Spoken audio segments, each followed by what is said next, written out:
पवित्र बाइबल में एक ऐसा वचन लिखा है जो आपको सोचने में मजबूर कर देगा।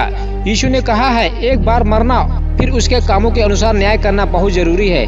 ये वीडियो आपको हिला कर रख देगा। आपकी हर एक बात इस वीडियो में रखी जाएगी। मन करे तो वीडियो पूरा देखना, नहीं तो कोई बात नहीं। हेलो दोस्तों, आई एम जगदीश कुमार। आपका स्वागत किया जाता है एक नए वीडियो में। अगर आप अंत के दिनों में अभी भी मस्ती कर रहे हो तो यही मस्ती आपको डुबाएगी। बाइबल बताती है, एक बार बॉडी से आत्मा निकल जाती है फिर उसमें वापस नहीं आती है। फिर वह आत्मा एक स्थान पर चली जाती है बड़े ही आराम से, या तो अब्राहम की साइड या तो फिर धनवान की साइड।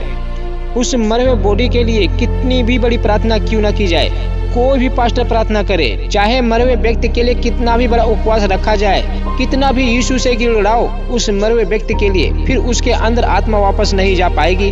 फिर उसी दिन वो आत्मा उसके अंदर जाएगी जिस दिन परमेश्वर श्वेत सिंहासन के सामने अंतिम न्याय करेगा और न्याय करके आग की झील में हमेशा के लिए डाल देगा, वो भी हमेशा के लिए, जहाँ रोना और दांत पीसना होगा।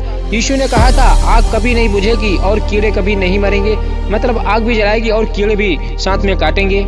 यीशु ने एक बहुत ही पावरफुल वचन बोला है, जैसे मत्ती 5 अध्याय उसका 29 और 30 वचन बताता हूँ। यहाँ पर इस प्रकार से लिखा हुआ है, यदि तेरी दाहिनी हाथ तुझे ठोकर खिलाए तो उसे काट कर फेंक दे, क्योंकि तेरे लिए यही भला है कि तेरे अंगों में से एक नष्ट हो जाए और तेरा सारा शरीर नरक में न डाला जाए। यदि तेरा दाहिना हाथ तुझे ठोकर खिलाए तो उसे काट कर फेंक दे, क्योंकि तेरे लिए यही भला है कि तेरे अंगों में से एक नष्ट हो जाए और तेरा सारा शरीर नरक में न डाला जाए। गलत काम, गलत सोच, गलत मुंह से गाली देना, बकना, व्यभिचार करना छोड़ दो, ये काट कर फेंक दो और नरक जाने से बचा लो। हाय उस मनुष्य पर जो उस आग में डाला जाए, हाय उस मनुष्य पर जिसके पाप क्षमा ना किए गए हो, हाय उस मनुष्य पर जो यीशु के साथ स्वर्ग ना जा पाए, जो यहाँ पर रह जाए, उसका क्या हाल होगा। फिर उसको कौन लेने आएगा, फिर उसकी कौन पुकार सुनेगा। जब एक बार शरीर से आत्मा निकल जाती है तो उसमें फिर वापस नहीं जा पाती है। कल किसने देखा, कल किसने देखा। अगर आपके पास अभी समय है तो समय रहते हुए यीशु के पास आ जाइए और कह दीजिए, पिछली गलती यीशु जी हमें माफ कर दो जो हुई है।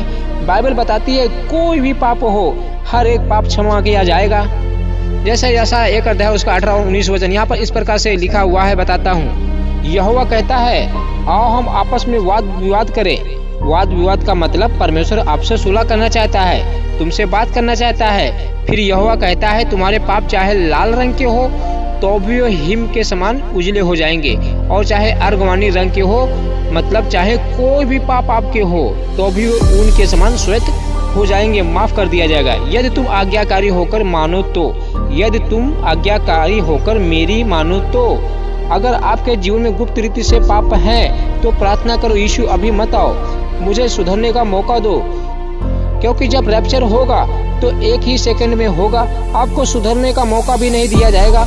और अगर यीशु आपको छोड़कर चला गया तो आपका क्या हाल होगा। फिर आप कितना भी प्रार्थना करो कोई भी उत्तर नहीं मिलेगा। फिर आप चाहे जितनी भी उपवास रखो फर्क नहीं पड़ेगा यीशु मसीह पर, क्योंकि आपने अपना समय मस्ती में बिताया है, लड़कियों को पटाने में गंवाया है। ये समय बहुत महंगा पड़ेगा अगर आप यहाँ पे रह गए। यीशु की बातों को हल्के में मत लेना, बहुत महंगा पड़ेगा आपको।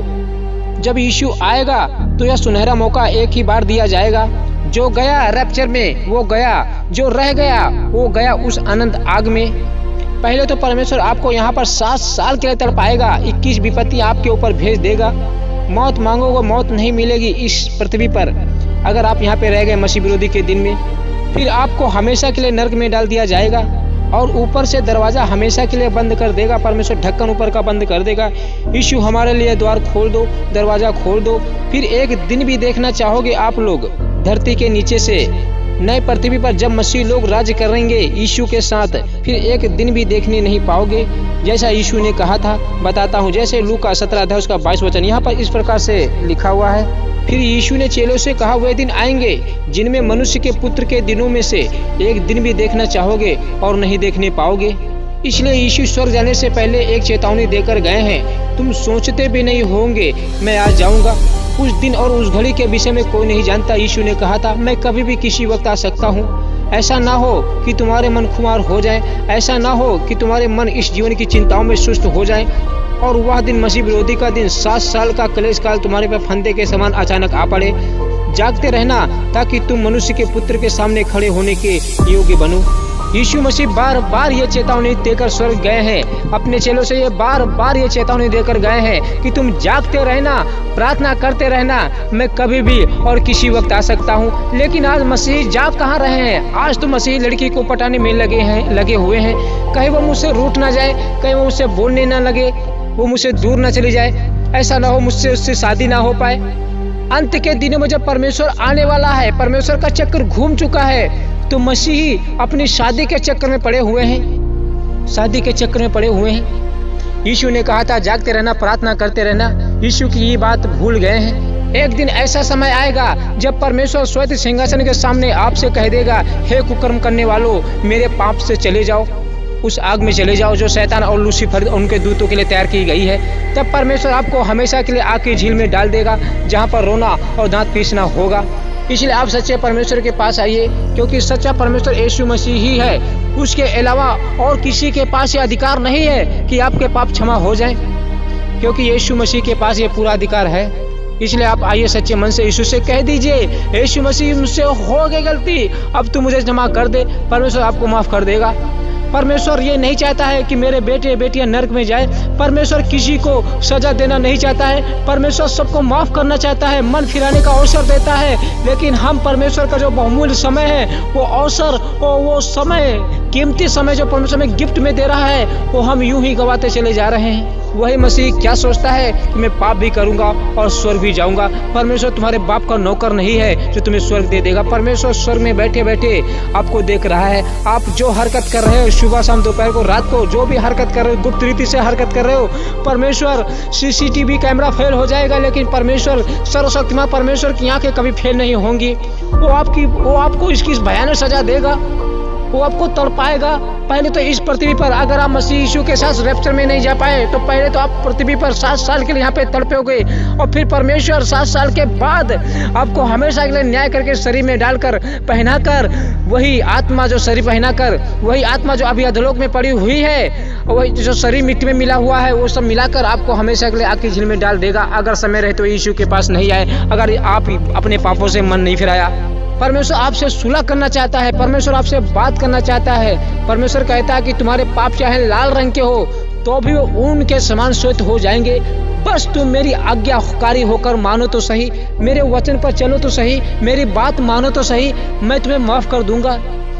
यीशु ने कहा है, यीशु ने बार बार ये चेतावनी देकर गए थे कि तुम जागते रहना और प्रार्थना करते रहना। वो दिन तुम्हारे पे फंदे के समान अचानक ना पड़े। 7 साल का क्लेश काल आपके जीवन में अचानक आ ना पड़े। यीशु ने बार बार अपने चेतावनी देकर स्वर्ग से गए थे। जब चेलों ने यीशु से पूछा कि यीशु जी हमें बता कि वो दिन कैसे आएंगे, तो यीशु ने साफ साफ पहले यह जवाब दिया था, तुम भरमाए ना जाओ, तुम दुष्टात्माओं के चक्कर में फंस ना जाओ, तुम पाप में ना गिरने पाओ, क्योंकि शैतान लूसीफर गर्जने वाला सिंह के समान इस खोज में रहता है कि किसको फाड़ खाए। क्योंकि परमेश्वर ने लूसीफर का पहले ही न्याय कर दिया है। वो जाएगा बाबा, वो हमेशा के लिए जाएगा।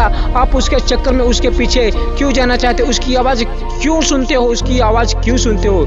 जब शैतान आपके मन में, आपके दिमाग में कोई गलत काम डालता है, तो समझ लेना कि दुष्टात्माओं का काम है, लूसीफर का काम है, आपको पाप में गिरवा रही हैं। जब आपका मन करे पाप करने का, तो मत करो, अपने आप को रोक लो, कंट्रोल कर लो। इसका गिफ्ट परमेश्वर आपको देगा, अनंत काल का जीवन देगा। अगर आप परमेश्वर को खुश रखोगे तो परमेश्वर आपको खुश रखेगा। अगर आप परमेश्वर को दुखी करोगे तो परमेश्वर आपको दुखी करेगा। बस मिलजुल के रहो, परमेश्वर की तुम मानो, परमेश्वर आपकी मानेगा। इसी में आप सबकी भलाई है। यीशु ने कहा था ऐसा ना हो कि वो दिन तुम्हारे पे फंदे के समान अचानक आ पड़े। यीशु ने बार बार ये चेतावनी देकर गए थे, जागते रहना, प्रार्थना करते रहना, जागते रहना, प्रार्थना करते रहना, जागते रहना। यीशु ने बार बार ये चेतावनी देकर गए थे। आज हम जाग कहाँ रहे हैं? आज हम तो जाग जाग के हेलो हाय गुड बाय कर रहे हैं। कहीं वो मुझसे रूठ ना जाए, कहीं वो मुझसे बोलना ना बंद कर दे, वो मुझसे छूट ना जाए। उस सर्वशक्तिमान परमेश्वर से हमें जितना डर नहीं लग रहा है, जितना हमें अपने सामने गर्लफ्रेंड से डर लग रहा है कि कहीं मुझसे छूट ना जाए, वो जो परमेश्वर सर्वशक्तिमान परमेश्वर जो स्वर्ग में बैठे बैठे धरती को हिला कर रख देता है भूकंप के द्वारा, उससे हम लोग डर नहीं रहे हैं। डर रहे हैं तो मनुष्यों से डर रहे हैं, डर रहे हैं, उससे जरा भी भय नहीं है। जो सारी दुष्टात्माएं, लूसीफर शैतान दुष्टात्माएं, सारे स्वर्गदूत यहोवा के सामने दंडवत करते हैं, उसे थरथराते हैं, कांपते हैं, कहीं मुझे दंड ना दे दे। ये चांद सितारे यहोवा के सामने काले पड़ जाते हैं, पीले पड़ जाते हैं, कहीं मुझे दंड ना दे दे। वो लोग डरते हैं। तो हमारी तुम्हारी औकात ही क्या है? लेकिन हम लोग डर कहाँ रहे हैं? हम तो यहोवा का भय मान ही कहाँ रहे हैं, हम तो उसको मजाक में ले रहे हैं। यहोवा है ही नहीं, परमेश्वर का वचन झूठा है। बहुत महंगा पड़ेगा आपको ये सब करना, बहुत महंगा पड़ेगा। The end no message. God bless you.